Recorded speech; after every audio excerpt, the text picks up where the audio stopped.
The crystalline chamber hummed with alien technology as Lisa Chen stood before the Zephyrian High Council, her hands bound in energy shackles that pulsed with an otherworldly blue light. The towering reptilian beings regarded her with a mixture of curiosity and contempt, their scaled faces reflecting the chamber's harsh luminescence. "Human," hissed Council Leader Vextar, his forked tongue tasting the recycled air. "Your species has proven troublesome. Despite our overwhelming technological superiority, you refuse to surrender Earth's mineral rights." Lisa lifted her chin defiantly, her dark eyes meeting the alien's vertical pupils without flinching. "Because they're ours.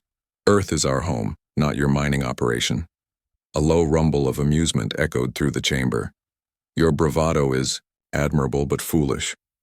Perhaps a demonstration of our power will convince you of the futility of resistance."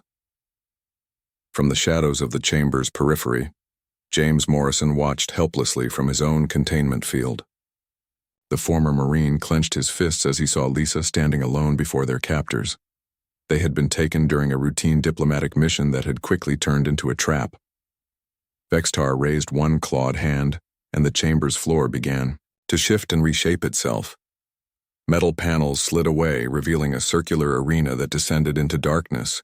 The air filled with the sound of mechanical systems activating, followed by something far more ominous, the deep guttural growls of hungry predators. "Behold," Vextar announced with theatrical pride, "the Corax pack. These creatures have been the apex predators of our homeworld for millennia. Each one stands 3 meters tall, possesses razor-sharp claws that can slice through titanium, and has never known defeat in combat."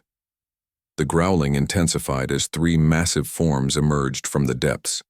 The Corax were nightmarish amalgamations of muscle, fang, and fury. Their midnight black hide rippled with bioluminescent patterns that pulsed with their heartbeats. 6 legs carried their bulk with surprising grace, while their elongated skulls housed rows of teeth that gleamed like polished obsidian.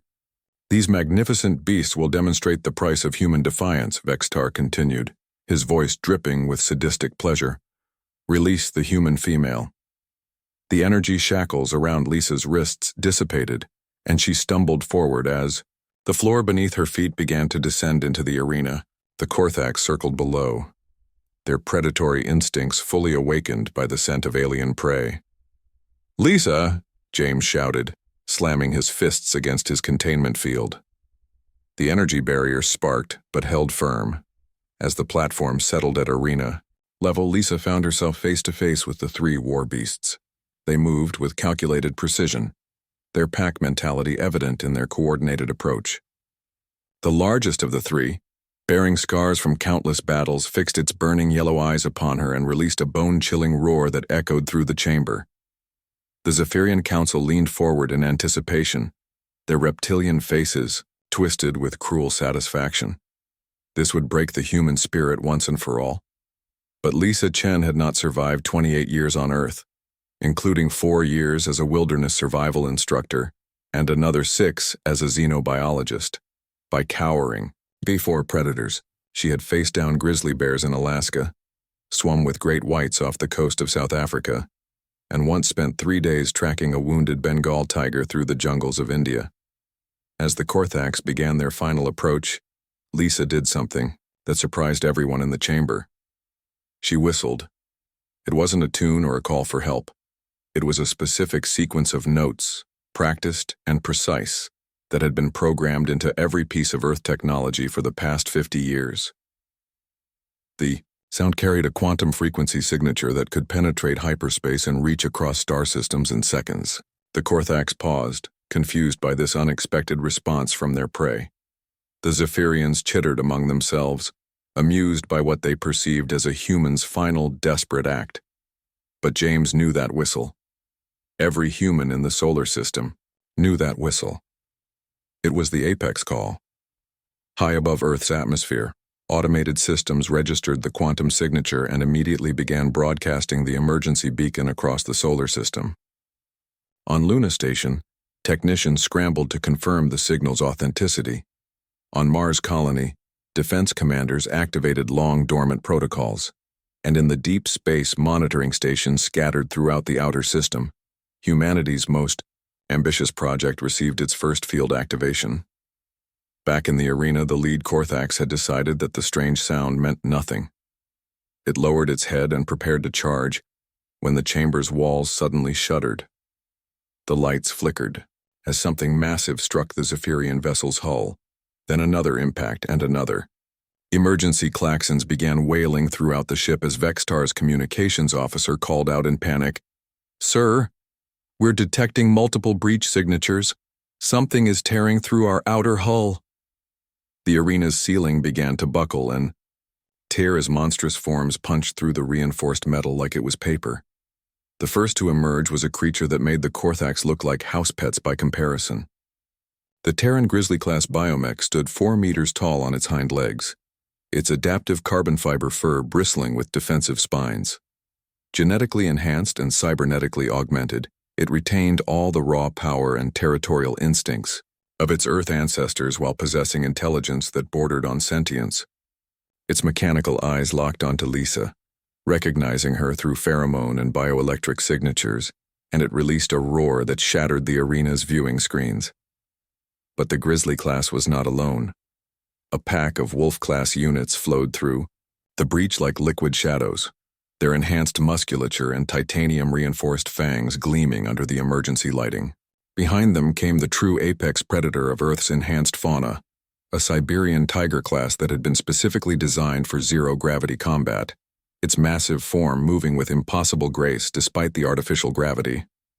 The Corax, faced with Earth's ultimate predators, did what their instincts demanded. They fled.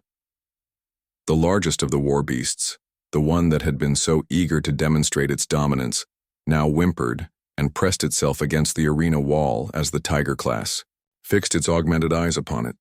The other 2 Corax had already scrambled up the arena walls in desperate attempts to escape. Lisa stood in the center of the arena, surrounded by creatures that could tear apart starship hulls, and smiled.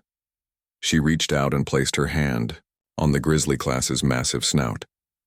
The biomech nuzzled her palm gently before turning its attention to the cowering Zephyrians above.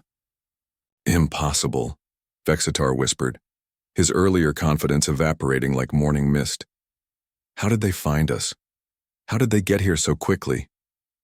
James's containment field flickered and died as the ship's power system struggled to cope with the massive breaches in the hull. He stepped forward, his own smile matching Lisa's. "You made one critical error in your assessment of humanity," he called out to the terrified council. "You assumed our bond with Earth's predators was one of dominance and subjugation. You were wrong." Lisa nodded, her hand still resting on the Grizzly class's head as more biomechs poured through the growing breaches. "We didn't conquer our apex predators. We joined them. We enhanced them. We made them family." The Wolf-class pack had surrounded the arena now, their eyes reflecting an intelligence that was both wild and deeply, unnaturally loyal. The Tiger class padded closer to Lisa, its purr reverberating through the chamber like distant thunder. "Earth's children answer when Earth's children call," Lisa continued, her voice carrying clearly through the chaos. "And we always protect our own." Vextar's voice cracked as he spoke into his communicator. "All units, retreat to jump coordinates. Abandon salvage operations. Mark this system as inadvisable for future contact." As the Zephyrian vessel prepared for emergency departure, Lisa whistled again, a different tune this time, one that spoke of home and safety and the hunt successful. The biomechs began to disengage, their mission complete. The Tiger class nudged Lisa gently with its massive head, and she scratched behind its ears just like she used to do with the house cats back on Earth. Some instincts, she reflected, transcended species and augmentation. In the depths of space, Earth's apex predators had answered their sister's call, and the galaxy had learned a fundamental truth about humanity. They were never truly alone. They were pack animals after all.